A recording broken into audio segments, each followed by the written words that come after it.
Where do you begin? I know. Well, it depends on how many people. My top tip always is, if somebody else offers to do Christmas, go there. Then you haven't got all the cleaning up to do.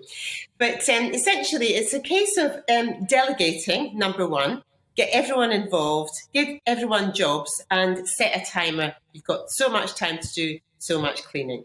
But you might find that the oven needs a good clean, and it's a good time of year to do it.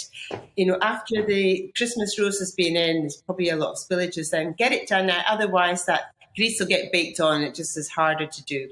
Similarly, with any stains on your carpet or upholstery, sort them now, because the longer you leave them, the harder they are to remove in the longer term. In terms of like wrapping paper and stuff, it's a really good idea to recycle it, but you can't recycle all wrapping paper. And so a good way of knowing whether it's recyclable or not is to scrunch the wrapping paper in your hand. And if it stays in a ball, then that's good for recycling. If it kind of unravels, that's a clue that it's plastic, so it goes into your general household rubbish.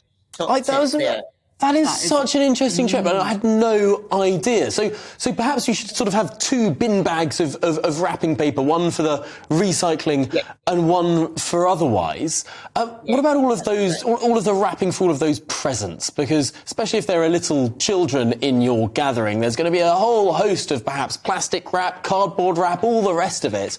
And that's almost as much as the wrapping paper. I know, indeed it is. And also, I think if you have small children and they've got far too many presents, I think a good idea would be to just kind of put some of them to one side for later in the week, month or year. Because if the kids are overwhelmed with too much stuff, then they can't see the value of anything. It all gets messy and difficult. The other thing is, we've all got too much food at this. Well, a lot of us have too much food at this time of year. And, it's all kind of falling off the fridge shelves and all the rest of it. So my tip is to make good use of your freezer.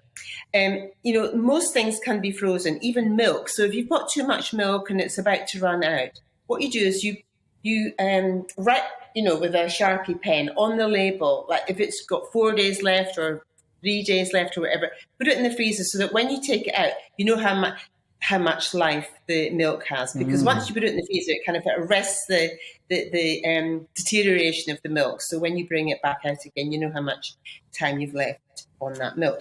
And you can freeze mostly anything. You just wrap it up, in foil plastic as well, maybe, so that the food's protected from freezer burn.